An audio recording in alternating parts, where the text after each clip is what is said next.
We were asked to write this in interval notation. So interval notation talks about a number line, and then once we've got our picture of what this looks like on the number line, interval notation lists the interval or the part of the number line that is shaded. It does that by only giving the front number and the back number, the first number and the last number. And there's some language that indicates the inequality, whether it has an equal to line or not. So let's take a look at this. All right, so I've drawn up this number line, and I am going to shade the parts that are in this answer.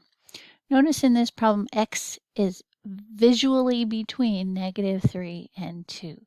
The inequality arrows are both pointing the same way, so that is exactly what's happening. I'm just going to look at this right now. And this says x is bigger than -3. I know it's greater than because the big side of my inequality arrow is pointing toward the x. The big side is at the x. That means x is bigger than -3. So I'm going to go to -3 and put a point here. And I know that x will be bigger than that. But I'm not going to shade the whole line like I do on some other problems. I am going to ask myself, what is the notation here right at -3? Because this arrow does not have an equal to line, I will note that as a parenthesis. So I'm putting a parenthesis right here.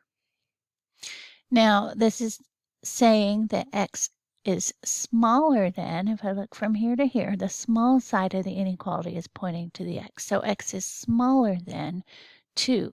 So I'm going to shade this all the way up till 2. It's not just smaller than, it's smaller than or equal to. That little line there says or equal to. And the notation I use for that on my number line is a bracket instead of a parenthesis. So right here I'm going to put a bracket.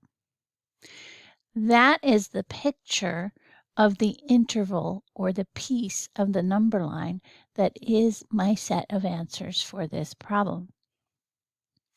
But we weren't asked for the picture. We were asked for the interval notation. So interval notation simply takes this symbol and this symbol, parenthesis and bracket, and that's a comma. It writes the number that the first symbol is laying on from left to right, and then the last number. We always read the number line from left to right.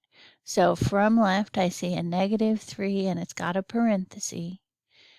Going to the right, I see the last thing I see shaded is a 2, and it has a bracket. This is your interval notation.